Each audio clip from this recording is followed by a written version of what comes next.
Assalamualaikum warahmatullahi wabarakatuh. Baik, hari ini kita akan belajar tema 8, subtema 1. Pelajaran Bahasa Indonesia KD 3.9. Sebelum memulai pembelajaran, jangan lupa untuk berdoa terlebih dahulu. Yang pertama kita bahas adalah membaca teks cerita. Teks adalah naskah atau satuan bentuk tulisan berupa kata-kata yang memuat suatu hal. Teks dibagi menjadi dua, yaitu teks fiksi dan teks non-fiksi. Membaca teks fiksi. Teks fiksi adalah cerita rekaan buatan yang dibuat oleh pengarang. Cerita fiksi juga dapat disusun berdasarkan fakta yang diperoleh dari berbagai pengalaman diri sendiri maupun orang lain. Jadi dapat kita katakan bahwa cerita fiksi merupakan cerita hasil olahan imajinasi seorang pengarang berdasarkan pandangan, tafsiran, dan penilaiannya terhadap peristiwa-peristiwa yang pernah terjadi secara nyata ataupun hanya dalam khayalan penulis saja. Ciri-ciri fiksi terbagi menjadi 5. Yang pertama, merupakan cerita rekaan atau nyata yang diolah oleh pengarang. Yang kedua, bertujuan untuk menghibur dengan menceritakan suatu peristiwa. Yang ketiga, disajikan dalam alur cerita. Yang keempat, menggunakan bahasa yang komunikatif. Dan yang kelima, menggunakan bahasa yang tidak baku. Jenis-jenis fiksi dibagi menjadi 3. Yang pertama adalah cerpen. Cerpen ini jenis karya sastra yang bersifat fiktif, yang menceritakan suatu kisah yang dialami oleh suatu tokoh secara ringkas. Biasanya contoh dari cerpen adalah Cinderella, kisah antara kelinci dan kura-kura, dan lainnya.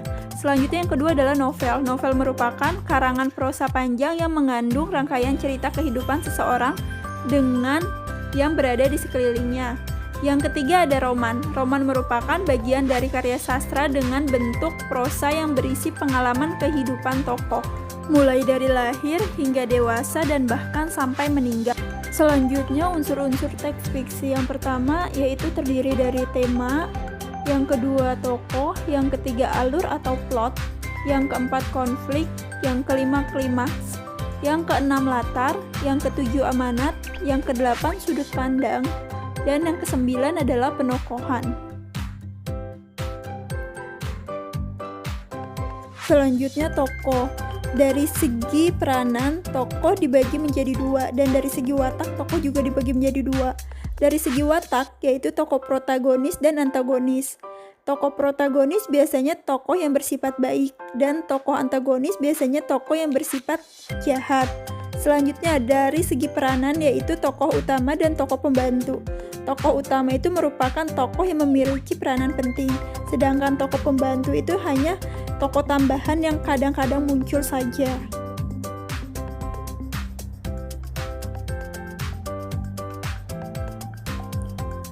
Selanjutnya yang kedua adalah cerita non-fiksi. Teks non-fiksi adalah sebuah tulisan atau karangan yang dihasilkan dalam bentuk cerita nyata. Jadi cerita non-fiksi adalah sebuah karya tulis yang isinya bukanlah imajinasi, akan tetapi suatu karya seni yang bersifat faktual dan mengandung kebenaran di dalamnya. Jenis-jenis non-fiksi. Tulisan non-fiksi biasanya berbentuk tulisan ilmiah dan ilmiah populer, laporan, artikel, fitur, skripsi, tesis, disertasi, makalah, dan sebagainya. Yang pertama contohnya ada buku harian, yang kedua ada kamus, yang ketiga buku sejarah, yang keempat buku teks. Buku teks itu bisa seperti buku pelajaran, dan yang kelima ada surat. Baik, tugas kalian di rumah adalah yang pertama, carilah 5 cerita yang ada di berbagai media, baik itu majalah, koran, atau internet. Kemudian tulislah judul cerita tersebut, lalu identifikasikan cerita tersebut termasuk cerita fiksi yang mana. Yang kedua, carilah cerita rakyat dari daerah lain di Indonesia, kemudian identifikasikan tokoh-tokoh yang ada di dalam cerita tersebut.